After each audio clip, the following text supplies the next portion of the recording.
Hola, bienvenidos de nuevo a vuestro podcast de cabecera, tus amigas las hormonas.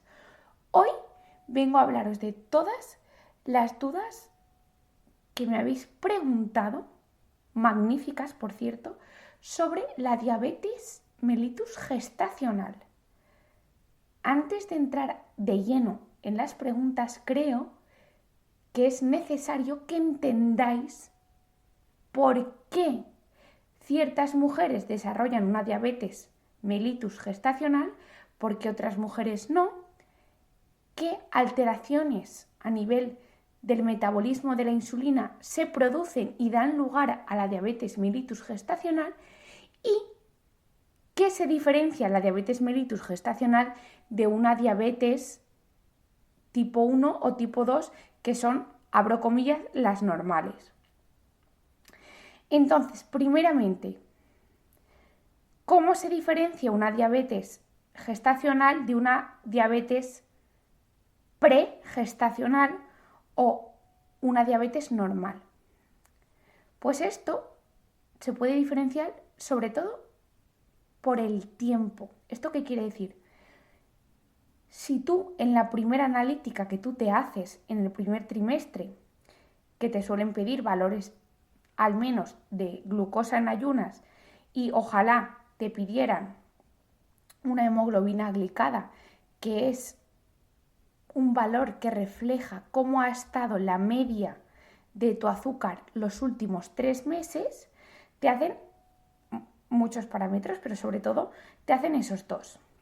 Si tú en el primer trimestre esos dos valores, cualquiera de los dos, los tienes por encima de un valor que ahora os voy a decir, diremos que tú tenías una diabetes no diagnosticada y que casualmente al hacerte los análisis, al quedarte embarazada, lo hemos visto. Entonces, tu diabetes no será una diabetes gestacional, sino será una diabetes normal, pregestacional, diagnosticada en el primer trimestre de gestación.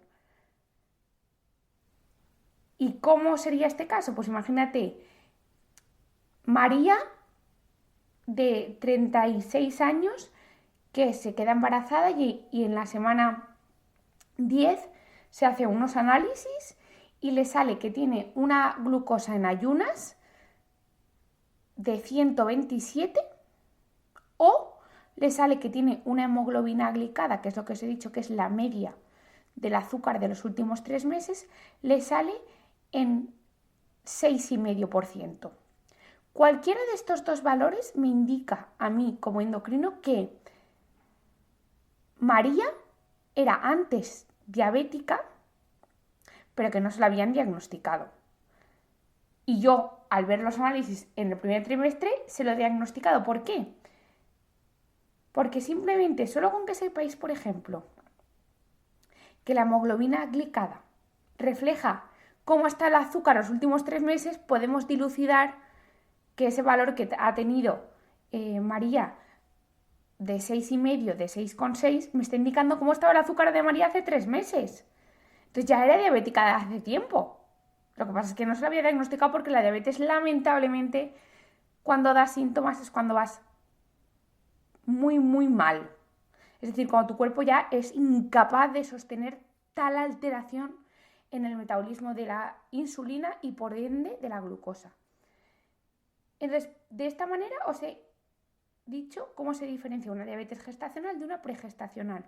Es decir, si a ti una analítica del primer trimestre normalita, sin sobrecarga, sin nada, la glucosa en ayunas te da bien y la hemoglobina glicada te da por debajo de 6,5%, tú estás perfecto a nivel de glucosa antes del embarazo. Pasan bien, pasa todo estupendo. Y aquí es cuando entra la diabetes mellitus gestacional. ¿Qué es la diabetes mellitus gestacional y por qué es diferente de la diabetes mellitus tipo 1 y tipo 2?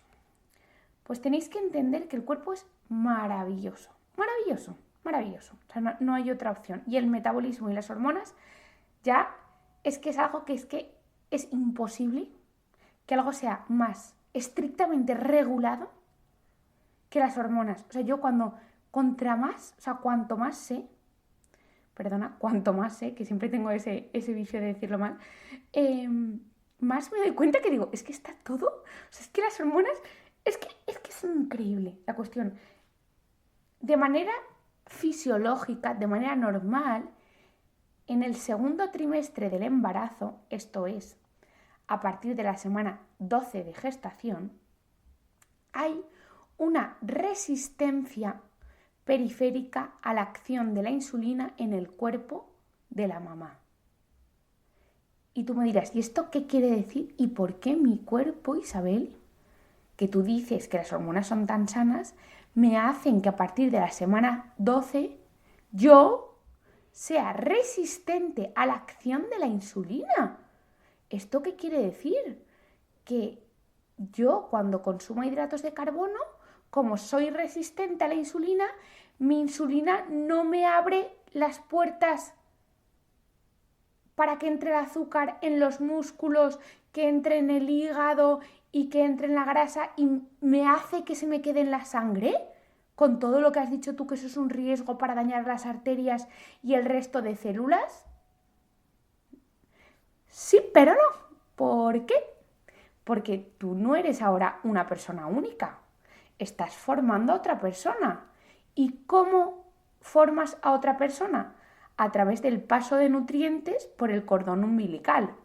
Y aquí vamos a hacer una parada para que entendáis lo magnífico de las hormonas y el cuerpo humano. Como tú, de manera normal, y esto pasa en todas las embarazadas, pero ahora entenderéis el momento en el que deja de ser normal y empieza a ser diabetes. Como tú eres resistente a la acción de la insulina,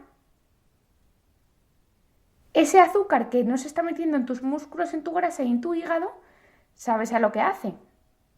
Pasa por el cordón umbilical, llega al bebé y la insulina, ya sabéis que es una hormona que mucho más allá del azúcar es una hormona anabólica. ¿Esto qué quiere decir? Que la insulina se necesita para sintetizar proteínas. Y sabéis cómo se forma un cuerpo con proteínas, porque todos los órganos son proteínas. Los huesos están llenos de proteína. Los vasos sanguíneos son todo proteínas, son colágeno, o sea, queratina, está todo lleno de proteínas. El cuerpo humano estructuralmente son proteínas. Y luego el azúcar se necesita para que toda la maquinaria que produce las proteínas tenga la energía para producirlas. Es decir, la fábrica produce proteínas, pero tú tienes que engrasar la maquinaria, tienes que enchufar a la electricidad y toda esa energía es glucosa. Por tanto, esa resistencia es necesaria para que el bebé se forme. Si tú no tuvieras una resistencia a la insulina que hiciera que tu azúcar se quedara en la sangre, no pasaría nada de sangre a través del cordón umbilical al bebé y lamentablemente sufrirías un aborto. Entonces, esa resistencia a la insulina es necesaria, clave, indispensable para que la glucosa atraviese la placenta al bebé. Y vosotros me preguntáis, ¿y por qué esto pasa solo a partir de la semana 12? Vuelvo a lo maravilloso del cuerpo. Porque las primeras 12 semanas el bebé no crece de tamaño, se forma estructuralmente, es decir, se forma el gameto, empieza a formarse el embrión, se forma lo que viene a ser el sustento, la base, el esqueleto, pero no crece en tamaño. Yo no he estado embarazada, pero las embarazadas podéis decir que a partir del segundo o tercer trimestre es que crecéis por días la barriga. Y ahí es cuando se necesita precisamente tener resistencia a la insulina. Entonces, antes no la tienes porque no lo necesitas. ¿Podéis pensar en un mecanismo perfecto? Yo no puedo. No puedo. O sea, las hormonas es que es magnífico. Entonces, ¿en qué punto deja de ser normal y aparecer la enfermedad? Pues que hay gestantes, hay embarazadas, que esa resistencia a la insulina, esa capacidad de su páncreas de producir un poquito más de insulina para que haya al menos algo de glucosa que entre en el músculo, en el hígado y en el tejido adiposo, cuando es insuficiente. de manera que la glucosa aumenta demasiado, tanto que pasa demasiado al cordón umbilical y puede ser perjudicial y también parte se queda en la sangre. Es decir, cuando esta resistencia a la insulina pasa de ser de un 1 a ser un 2, es decir, demasiado, ahí entra la enfermedad. Y tú te preguntarás, ¿qué factores predisponen a que la resistencia a la insulina que tú, Isabel, me has explicado como normal, necesaria y entiendo por tu razonamiento que es clave para que yo pueda dar lugar a un bebé, en qué momento o qué factores me hacen que yo pueda tener más riesgo de desarrollar una resistencia? Es decir, que lo que era normal deje de ser normal y empiece a ser patológico. Pues hay varios factores de riesgo implicados en que tú tengas un mayor riesgo de desarrollar diabetes gestacional y por eso, si tú tienes estos factores de riesgo, la prueba que ahora os hablaré, que es la prueba de sobrecarga oral de glucosa O'Sullivan, que se hace a todas las mujeres y esto lo recalco porque viene a colación de una pregunta que me habéis hecho, y es necesaria hacer a todas las gestantes de 24 o 28. De verdad que no os metan el miedo de una cantidad brutal de glucosa. O sea, la prueba de O'Sullivan, que es una prueba de sobrecarga modificada con respecto a las que hacemos a las personas que sospechamos diabetes tipo 2 o, en algún caso raro, tipo 1, lamentablemente, porque los tipo 1 cuando se diagnostican ya están claramente diagnosticados porque llegan muy pasados. De hecho, ingresan en el hospital porque están muy enfermitos. La prueba de sobrecarga oral de glucosa de 50 gramos no es una cantidad salvaje. O sea, de verdad, cuando nos tomamos un par de galletas o un gofre, tomamos mucha más cantidad de azúcar y con algo mucho peor, que es con grasas saturadas, que se junta lo peor de cada casa. Grasa saturada y azúcar. O sea, por favor, que no os metan el miedo con una prueba que no tiene ningún tipo de riesgo para ti ni para el bebé y te está previniendo precisamente riesgos para tu bebé y para ti. Porque como tú no te quieres hacer el O'Sullivan y tengas una diabetes, o sea, y tengas un valor de corte que sospechas que es diabetes y tengas que hacerte una sobrecarga, y seas diabética y no te esté diagnosticando diabetes gestacional, tienes un riesgo tremendo, y esto lo digo así porque ya sabéis que yo, cuando hay un riesgo para la salud, no voy con... soy muy estricta. Como tengas una diabetes gestacional y no te la hayas diagnosticado, corres un tremendo riesgo, tu bebé y tú, de abortos, de polidramnios, de obesidad en el futuro del bebé, de problemas cardíacos del bebé. Tú puedes tener problemas en el nacimiento, hay un aumento drástico de la mortalidad del bebé y tuya. Entonces, estas cosas de verdad, o sea, quien demoniza una prueba con tanta seguridad como es la sobrecarga oral de glucosa y os mete miedo a las embarazadas, lamentablemente, si lo tuviera delante, le diría un par de cosas porque está jugando con la salud de 2 personas por la bromita de que la glucosa es mala. No tienes ni idea de las hormonas ni del metabolismo si haces eso a las embarazadas.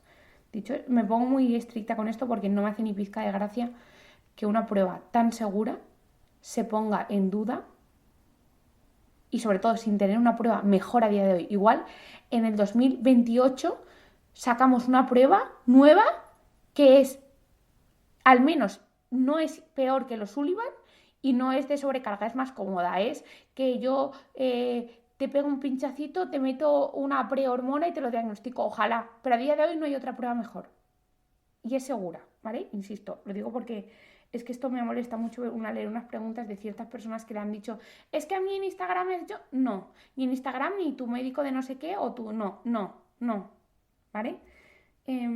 A lo que iba.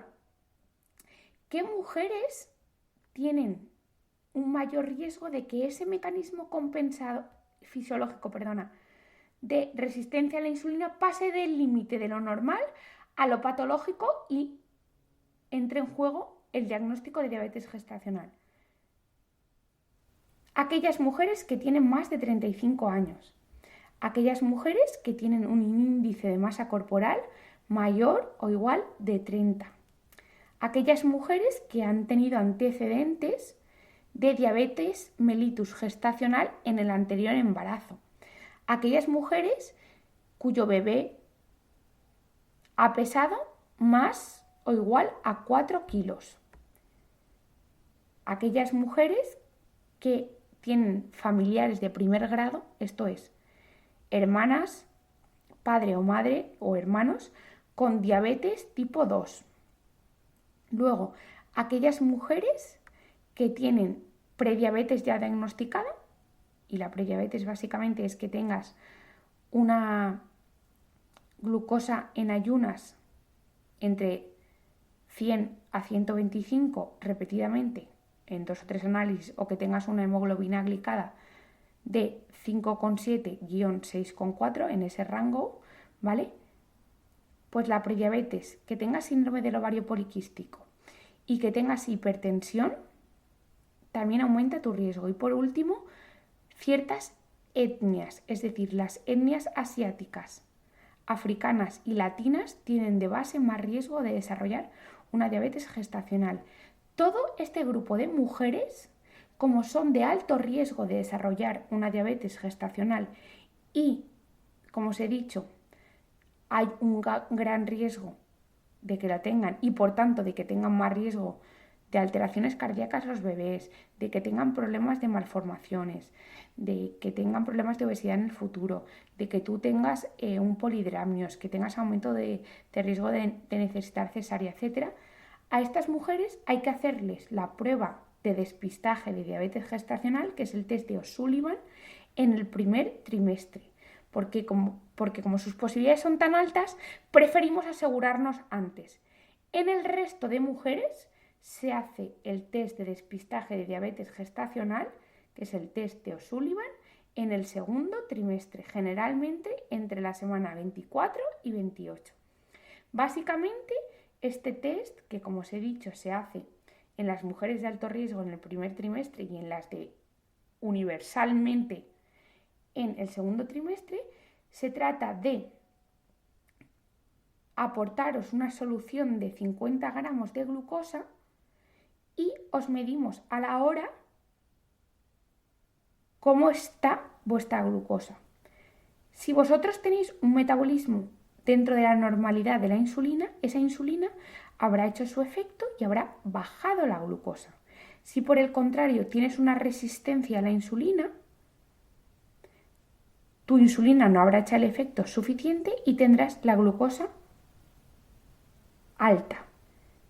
¿Qué punto de corte tenemos para decir que el O'Sullivan es positivo y por tanto tu ginecóloga te enviará a mi consulta, quiero decirte, a los endocrinos? Si tras esa ingestión de 50 gramos de glucosa, a la hora tu glucosa en sangre es mayor o igual a 140, tenemos que hacerte una segunda prueba confirmatoria, que es lo que se conoce como curva larga, que es un aporte de glucosa en vez de 50, 100 gramos. ¿Por qué? Por este razonamiento, no sé si os lo han explicado, pero yo creo que si yo os lo explico entenderéis, porque diréis, ¿por qué el doble de glucosa? Porque nosotros lo que queremos hacer los endocrinos es forzar la máquina. Si tú con 50 gramos estás por encima o igual a 140, nos dice que con una cantidad media de glucosa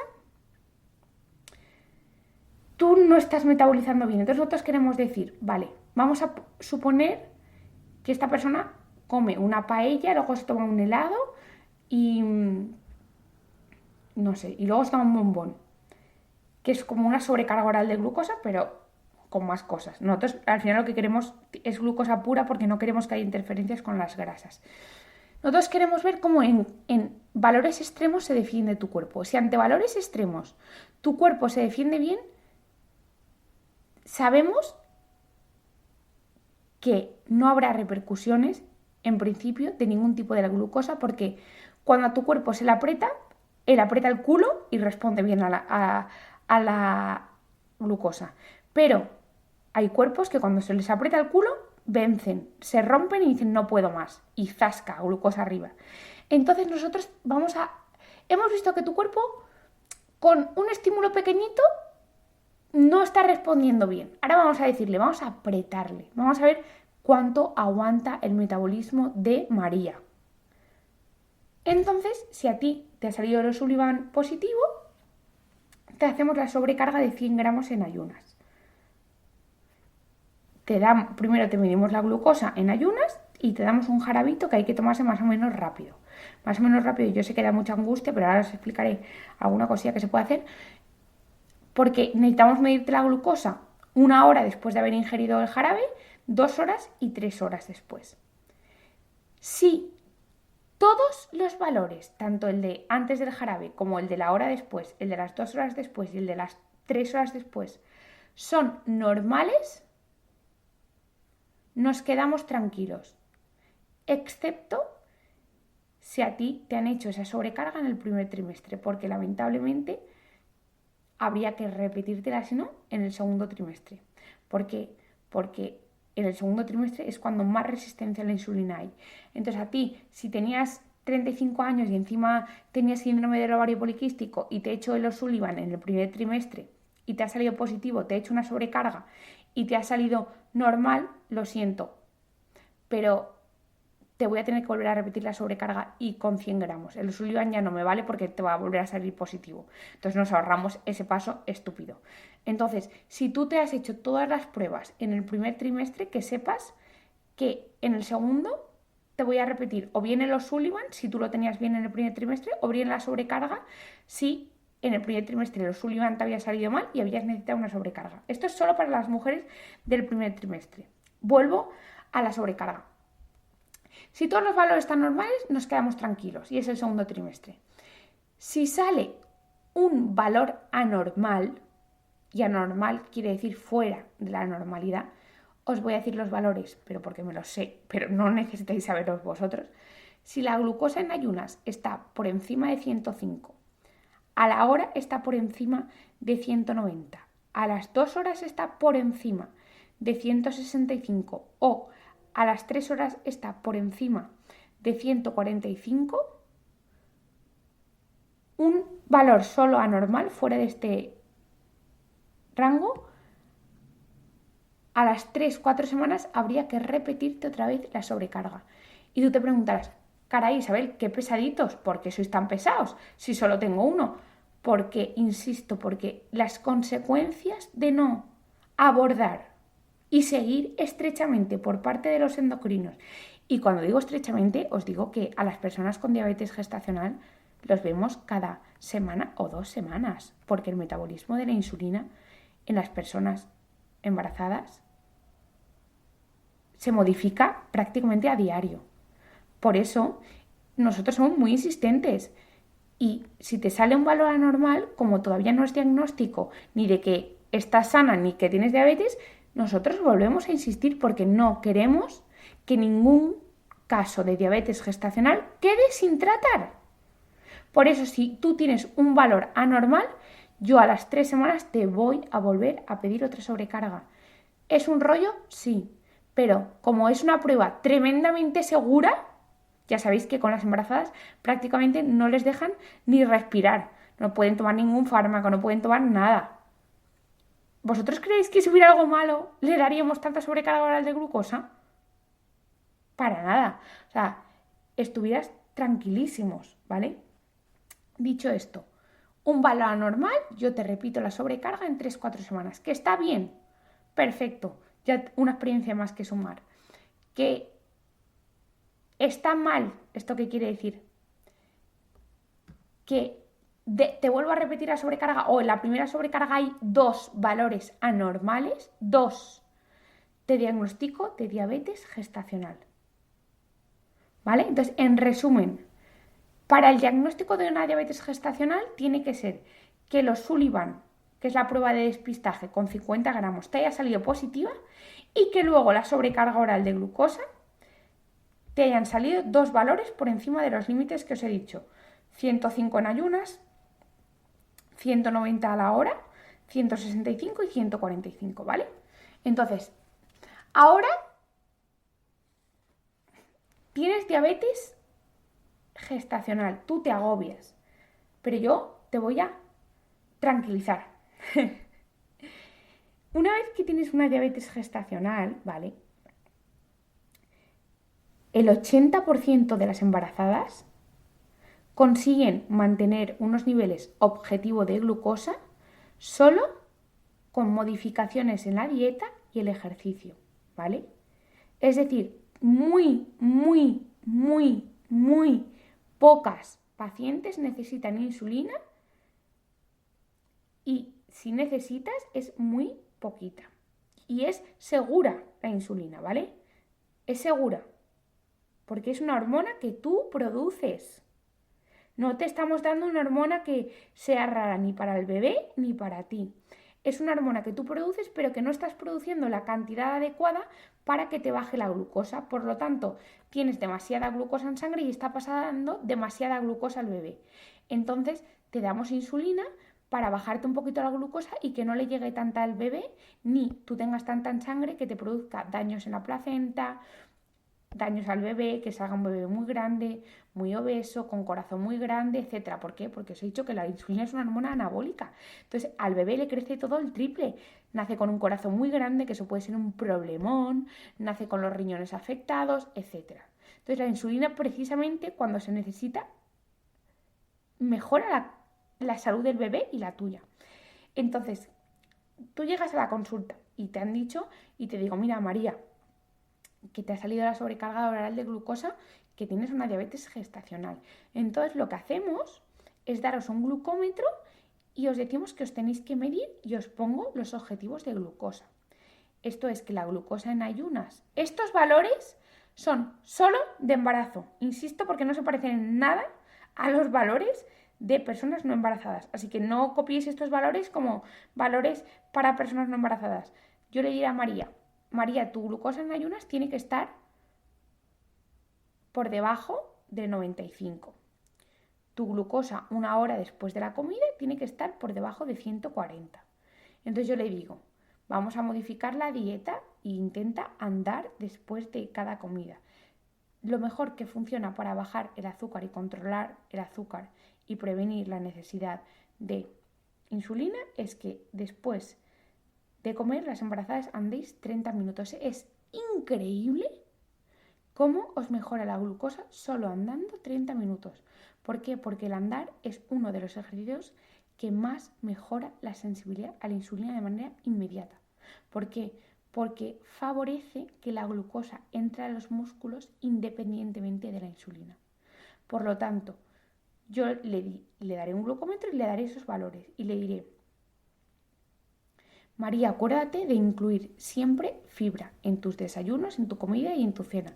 Comida y cena es muy fácil, siempre añade medio plato de verduras. ¿Por qué? Porque la fibra va a atenuar el pico de glucosa y va a hacer que tu glucosa se absorba más lentamente y por tanto no tengas ese pico, ese subidón de azúcar y por tanto que tu azúcar esté en los rangos normales. Y en el desayuno hay que incluir fibra como queráis, o bien fibra soluble, fibra tipo Psyllium, por ejemplo, hacéis un yogur y le ponéis 10 gramitos de fibra soluble tipo Psyllium husk, o por ejemplo, elegís una tostada de pan 100% integral con... Perdona porque me están llamando, esto siempre se me voy a quitar el modo avión. Una tostada de pan 100% integral con, por ejemplo, un poquito de aguacate o un chorrito de aceite de oliva y luego un yogur griego 0% alto en proteínas. ¿Por qué?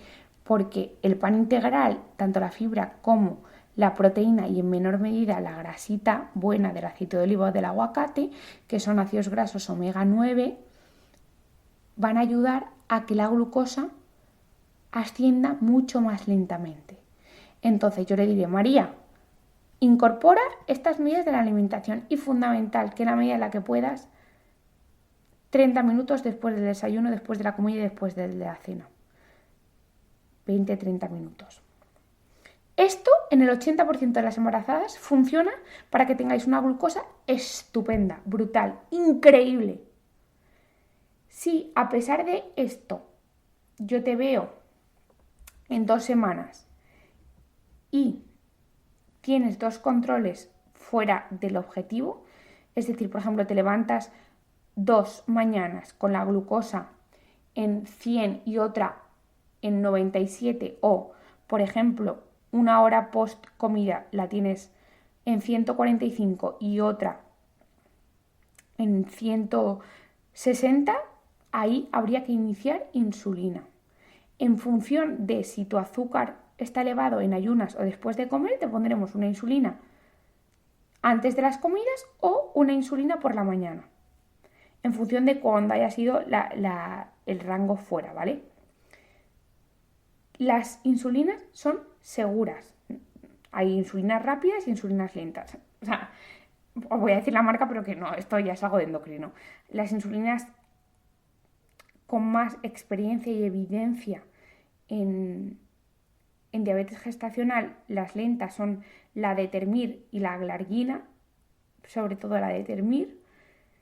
Y las rápidas, tanto se pueden todas, pero Humalog y Aspart son las que más evidencia tienen por años de uso y seguridad, ¿vale? Pero en general prácticamente ya la mayor parte de insulinas son buenas, aunque generalmente yo tiendo a ser más conservadora y utilizo las insulinas que más tiempo llevan empleándose en embarazadas, como son la lenta Determir y la rápida Humalog, ¿vale? Entonces, ya te has controlado la diabetes, con ejercicio o con insulina. ¿Qué hacer después? Esta parte es clave y esta parte yo la insisto porque hay muchos centros hospitalarios que por X y Z se olvida esta segunda parte. Y aquí es donde podemos entrar en problemitas, ¿vale? Antes, yo como endocrino, la última visita que yo te vea antes de que te quedes embarazada, antes de que des a luz, te voy a dejar solicitada 3 meses posparto, otra sobrecarga de glucosa, pero esta vez, mira, soy tan pesadita que no va a ser de 50 gramos, ni de 100, va a ser de 75. Y te voy a dejar una cita pedida para mí. ¿Por qué? Porque con esa sobrecarga yo sabré si tú te has quedado con una diabetes tipo 2 residual o si por el contrario, de momento no tienes diabetes.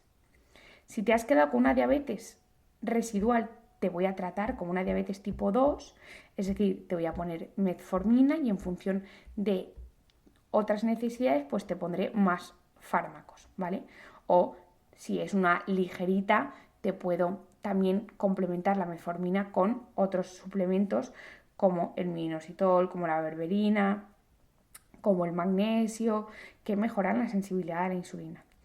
Esto es importante porque como tú no te hagas esa sobrecarga y no te veamos los endocrinos en 3 meses, podemos estar pasando por alto una diabetes mellitus tipo 2 y que aparezcas a los 6 meses con una hemoglobina glicada de 10 y que necesites insulina para bajarte esa glicada.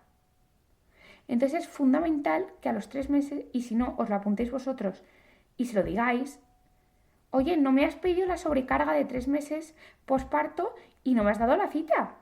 Acordaos, ¿vale? Entonces, esto es fundamental. Si tú no tienes una diabetes residual, sí que tienes que saber que el riesgo de que tú en los 5 años posparto desarrolles una diabetes tipo 2 es del 60%. Y el riesgo de que en el próximo embarazo tengas una diabetes gestacional es del 30%, ¿vale? Esto es importante porque el hecho de que tú sepas que tienes más riesgo te permite saber más y elegir mejor. ¿Elegir mejor de qué, Isabel? Elegir mejor de que vas a ser más estricto con el ejercicio y vas a hacer ejercicio físico de fuerza y cardiovascular combinado 4 veces por semana, es decir, 4 veces por semana vas a hacer 45 minutos de ejercicio, sea un día todo entero cardiovascular y otro día de fuerza, o lo combinas. Pues haces 20 minutitos de bici de spinning y luego haces un circuito de todo el cuerpo de pesas. O haces body pump y luego andas 20 minutos. Me da igual, una combinación, ¿vale? Eso vais a un entrenador y os lo explica mucho mejor que yo, un licenciado en actividad física y el deporte. Y luego vas a ser muy, muy cuidadoso con incluir siempre fibra y proteína en tus comidas enteras, ¿vale? De esto ya sabéis que en mi Instagram, @isabelvina, tengo como 20 posts sobre la insulina y entre ellos hablo mucho de cómo mejorar la sensibilidad a la insulina con el tema de la alimentación. Luego también yo, para prevenir que tú desarrolles diabetes, te diría, como ya sabemos que tú tienes muchas papeletas, vamos a reducirte el riesgo. Entonces yo iniciaría suplementos que prevengan ese desgaste de tu páncreas y que mejoren tu sensibilidad a la insulina. Además, obviamente, además de deporte y alimentación. ¿Y qué suplementos son esos? Pues yo os lo he hablado muchas veces. El mioinositol de 2 a 4 gramos, que es una pseudovitamina B6. Es pseudo, ¿vale? No es una vitamina, pero yo digo pseudo porque está entre medias, que mejora la sensibilidad de la insulina tanto a nivel muscular, graso y hepático. Y encima se puede tomar esto durante el embarazo también, luego os lo contestaré. El mioinositol, el magnesio, yo ya sabéis que tengo mi magnesio total, que es una mezcla única de magnesio glicinato malato de calidad Albion, porque no todas las calidades de magnesio son iguales, la mía es Albion, y el magnesio mejora la sensibilidad a la insulina a nivel hepático y muscular. 2 cápsulas para empezar son suficientes, pudiendo tomar 3 del mío, yo otros no lo sé. Y luego, fundamental, un suplemento que a mí me encanta, y este precisamente sería probablemente el primero, y luego podéis elegir el magnesio y el mioinositol, o solo el magnesio o solo el mioinositol, pero la base debería ser que es la berberina. No todas las berberinas son iguales. ¿Por qué? Porque la berberina es una sustancia que es muy complicada de que se absorba. No se puede tomar en polvo, es un sabor horroroso. Os lo digo porque yo la he probado en polvo y he vomitado. No se puede tomar porque es muy amarga. Se tiene que tomar sí o sí en cápsulas, así que ya me adelanto a la duda. 500 de 500 a 1000 miligramos, pero empezando por unos 500 miligramos de berberina en mujeres que han tenido diabetes gestacional, yo se lo daría porque es un suplemento que se parece mucho, mucho, mucho, mucho al fármaco metformina, y además con el extra de que no solo mejora el metabolismo de la insulina y de la glucosa, sino que como extra mejora y reduce el colesterol y los triglicéridos. Es fabuloso. Entonces, la berberina con comida, y no todas las berberinas son iguales, tiene que ser en cápsulas por lo de la amarguer, y hay que usarlo ciertas berberinas que tengan con comida y ciertas encapsulaciones para mejorar la absorción. Yo, en mis destacados de favoritos, tanto en el de síndrome del ovario poliquístico como creo que en el de ayudas para mejorar la sensibilidad a la insulina, en el del colesterol y triglicéridos seguro que lo tengo varias berberinas que yo recomiendo porque es un suplemento que se agota siempre, entonces siempre os intento poner alternativas. En mis stories destacados de favoritos, y a falta de que yo saque la mía, si Carlos y Valerio me dejan sacarlo, que ya sabéis que son los jefes de IVB, yo puedo ser la cabeza pensante, pero los que mueven el cotarro es mi hermano Carlos y Valerio, que es también como casi de mi familia, que Valerio es el hermano de mi cuñada Macarena. La cuestión es que ellos son los verdaderos jefes del cotarro. Entonces, si me dejaran sacar mi berberina, pues yo tendría la mía. Pero de momento, como no la tengo, os recomiendo las que yo tengo en destacados de favoritos, que sabéis que son todos de la misma página IER, y el link está en mi perfil. Hasta que yo saque la mía, esas son las que yo recomiendo. Entonces, le diría berberina y, por ejemplo, mioinositol y magnesio, o que elijáis alguno de los dos. Eso para empezar.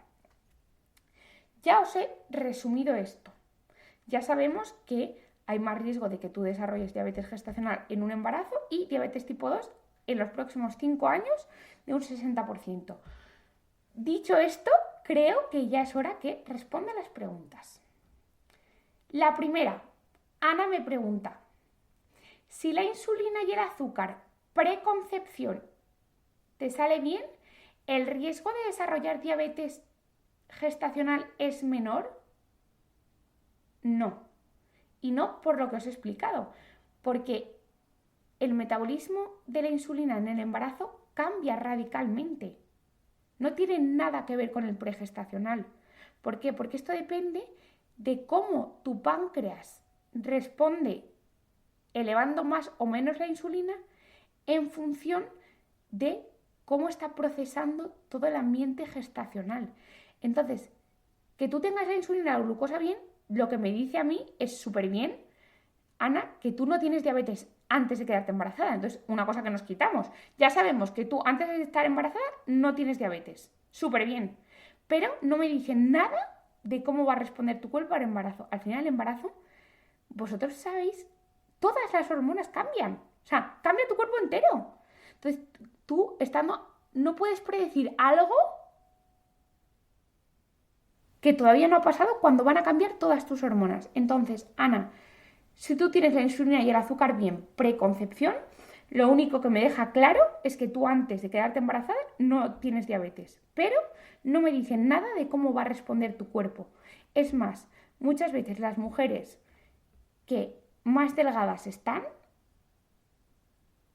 y menos riesgo tienen antes, parece que tienen incluso luego más incidencia de diabetes gestacional. Luego, sobre la prueba de los Sullivan, que es la sobrecarga de 50 gramos que os he explicado. Diana me pregunta, si no estás acostumbrada a comer azúcar, ¿no es perjudicial ese chute de azúcar? Diana, y esto ya os lo he explicado antes, pero por eso me he disgustado antes. Primero, no es un chute de azúcar 50 gramos de glucosa.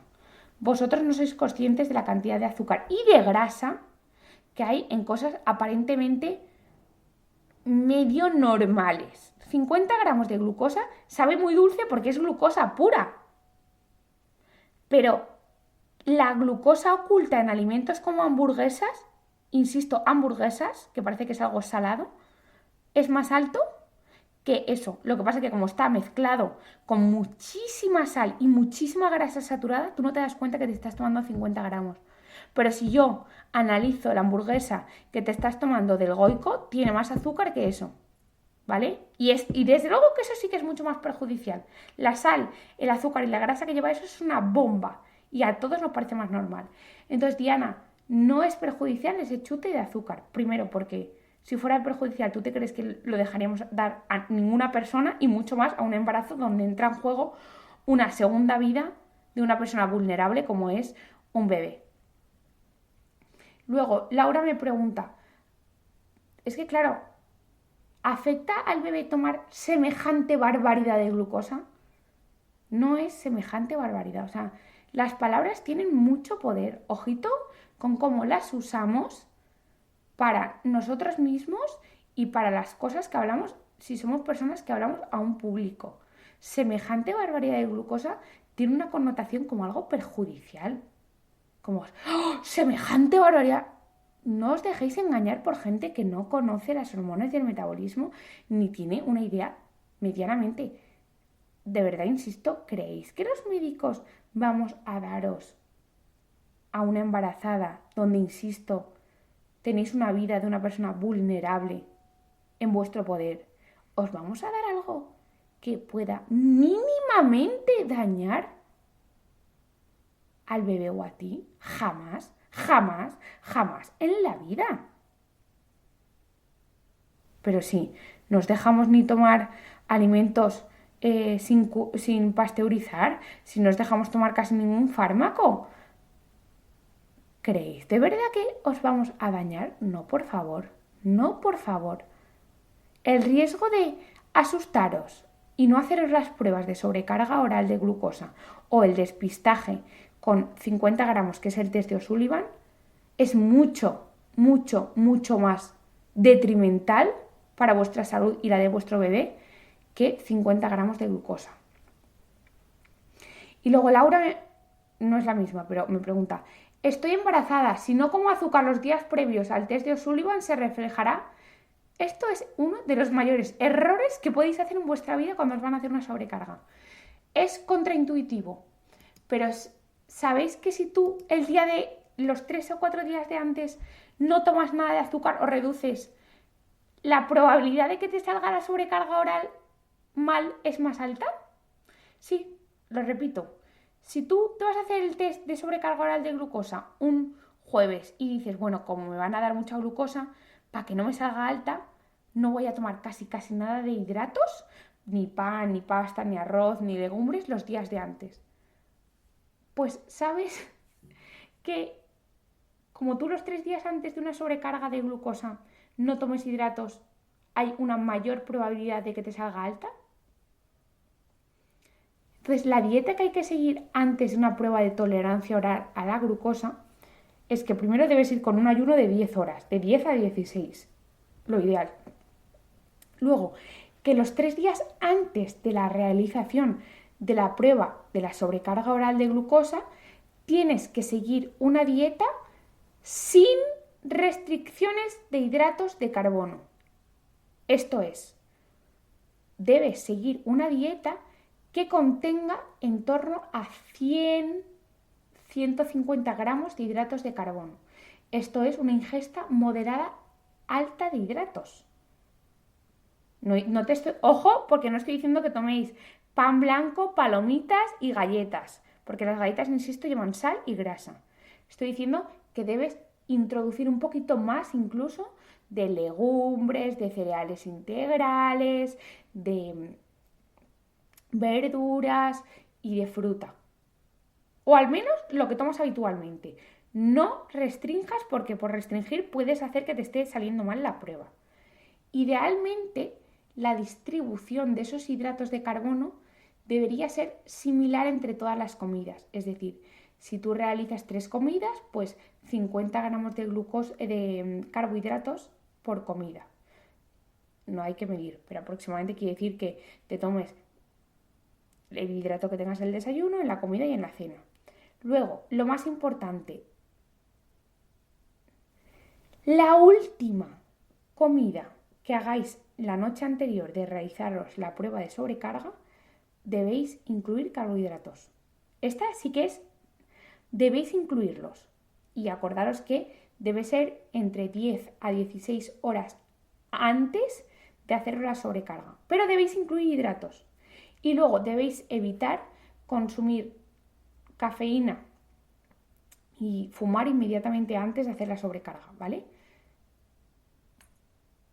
Todo esto es para responder a la pregunta que me ha hecho Laura de si no tomo azúcar los días previos, ¿se reflejará el resultado? Sí, se reflejará para mal. Entonces, no hagas modificaciones raras que no te decimos los médicos. Y lamentablemente hay muchos médicos que no os dicen esto. Antes de la sobrecarga oral de glucosa, no tenéis que restringir el azúcar, tenéis que seguir comiendo como hacéis normal. Y luego, Anita me pregunta, ¿qué opinas sobre el uso del glucómetro en lugar de la sobrecarga oral de glucosa para detectarla? Opino que no es la prueba a realizar. ¿Por qué no es la prueba a realizar? Porque un glucómetro no me dice cómo responde tu cuerpo ante sobrecargas extremas de azúcar, que es lo que sí me deja hacer la sobrecarga oral. Y necesito saber eso porque la fisiopatología, es decir, la alteración hormonal y metabólica típica de la diabetes gestacional es una resistencia post-comida, postprandial a la insulina y eso no se diagnostica con un glucómetro. El glucómetro sirve, como os he dicho, para monitorizar una vez que tú estás diagnosticada de diabetes gestacional, cómo va tu azúcar con las medidas del estilo de vida, es decir, ejercicio y alimentación, y si en algún momento 2 controles, tanto en ayunas como postprandiales, pasan de los límites de 95 y 140 que os he dicho, si necesitas insulina y en qué momento del día. Pero para diagnosticar una diabetes gestacional no a día de hoy, en 2023, no se puede usar el glucómetro porque es como si yo, para diagnosticarte una fractura de tobillo, te haga una radiografía del hombro. No, no se puede, ¿vale? Entonces, Anita, muy bien que tú lo tengas para controlar tu azúcar, pero no para diagnosticar. Y luego, sobre las implicaciones del futuro, Noemí me pregunta, ¿puedes tener más riesgo de desarrollar diabetes tras el embarazo? Sí, ya os lo he dicho, en los próximos 5 años tienes un riesgo del 60%. Es tremendamente alto. Por eso aquí hay que apretar al máximo ejercicio, alimentación y yo suplementos. Suplementos porque ejercicio y alimentación llegan hasta donde llegan. Y yo quiero evitar al máximo, reducir al máximo ese riesgo de 60%. Yo, si fueras mi paciente, no tengo ningún género de dudas que te suplementaría. Punto, pelota. No, con un riesgo del 60%, vamos, y teniendo suplementos cuando están bien formulados y cuando son en cantidad y forma adecuada, reducen riesgo. Yo optimizo tu nivel de insulina. Y luego, ¿qué suplementos se pueden tomar para reducir el riesgo de diabetes gestacional o si te lo han diagnosticado? El único suplemento que ha demostrado reducir el riesgo de diabetes gestacional y por tanto recomiendo y se puede tomar en el embarazo, esto es fundamental, es el myo-inositol. 4 gramos de myo-inositol que curiosamente forma parte del combo de suplementación avanzada para la gestación, porque ya sabéis que para la gestación todas las mujeres y los hombres, todos, especialmente las mujeres, deberían tomar un multivitamínico y prenatal con cantidades adecuadas de ácido graso omega 3, de ácido fólico en forma, si puede ser, de 5-metiltetraidofolato, con yodo y con aumento de cantidades de magnesio, que generalmente el magnesio por eso lo recomiendo fuera porque el magnesio no lleva ningún multivitamínico, las cantidades de 420 miligramos que se necesitan, ¿vale? Todas las embarazadas deberían tomar el básico, pero ya sabéis que yo hablo de combo básico, que es el multivitamínico prenatal. ¿Por qué? Porque reduce el riesgo de desarrollar defectos y malformaciones del tubo neural que generen abortos, reduce el riesgo de desarrollar problemas cognitivos tipo disminución del coeficiente intelectual del bebé. Entonces, los riesgos son tales que el multivitamínico prenatal todos. Y luego hay un combo de suplementación avanzada, que son el myo-inositol, la N-acetilcisteína y luego yo siempre os digo mi Thyroenergy. ¿Por qué? Porque mi Thyroenergy lleva la coenzima Q10 que mejora la implantación y luego además al reducir los anticuerpos antitiroideos o prevenir que aumenten y optimizar tu función tiroidea de manera natural, estas 3 cosas las hace el Thyroenergy, reduce el riesgo de abortos espontáneos, porque una función tiroidea subóptima junto con la aparición o el aumento de anticuerpos antitiroideos se asocian a abortos del primer trimestre. Entonces, suplementación básica y luego la avanzada son 4 gramos de myo-inositol, mi Thyroenergy y luego si quieres un extra, la N-acetilcisteína. Pues ese myo-inositol que tú ya te has tomado al menos 3 meses antes de iniciar la búsqueda de gestación, puedes seguir tomándola junto con el multivitamínico y prenatal, que hay que seguir tomándolo todo el embarazo. Y la N-acetilcisteína se puede tomar, pero mi Thyroenergy hay que suspenderlo en el embarazo. Luego en la lactancia puedes volver, pero en el embarazo hay que suspenderlo.